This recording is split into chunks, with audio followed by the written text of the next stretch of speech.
Base sa mga salaysay ng mga pulis, gamit yung salaysay ng mga pulis, nagsagawa ng tinatawag na reenactment ng mga investigador sa San Pedro, Laguna, doon sa lugar kung saan napatay ang 2 miyembro ng Osamis Robbery Hold-Up Group. Mula sa Laguna, nakatutok, live din po ito, si John Consulta. John?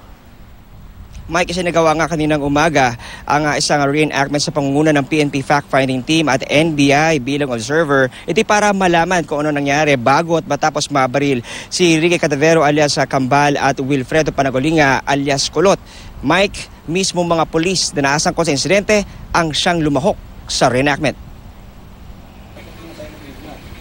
Ibinase sa kwento ng mga pulis ang isinagawang reenactment sa Magsaysay Road, San Pedro, Laguna, sa mismong lugar kung saan nagkabarilan at napatay ang 2 leader ng Osamis Robbery Group na sina Ricky Cadavero at Wilfredo Panogalinga. Sa lugar na ito raw, bandang alas 7 ng gabi noong Lunes, huminto ang van nang maghinala sa motorsiklo sa harapan nila na may sakay na 2 lalaki. Nakita raw ng driver ng police van na umangat sa pagkaupo ang backrider na may 10 metro ang layo sa van at nagpaputok ng baril sa kaliwang kamay. Nagbabaan daw agad ang mga miyembro ng ARSOG para idepensa ang kanilang pwesto. Habang nangyayari ito, sinakal umano ni Kambal at Kulot ang mga bantay nilang pulis na sina Senior Inspector Manuel Magat at Police Inspector Efren Oco na nakaupo sa unahang upuan. Tinangka pa raw ni Kambal na kunin ang nakasukbit na kalibre 45 baril ni Oco.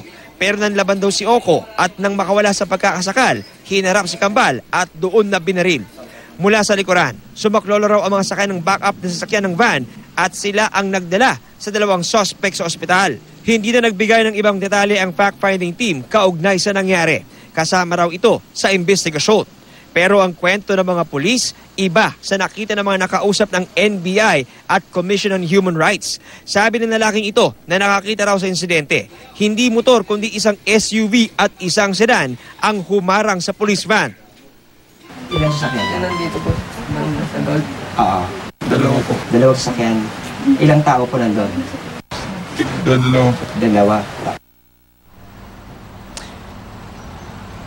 Mike, ayon sa NBI, nagsagawa ng re-autopsy ang kanilang mga tauhan kanina dito nga sa katawan ni Ricky Cadavero at Wilfredo Panagolinga at patuloy na naghahanap ng iba pang mga testigo. Ang mga pulis at NBI, tiniintay na rin nila ang resulta ng isinagawang ballistic examination at forensic examination. Mike? Maraming salamat, John Consulta.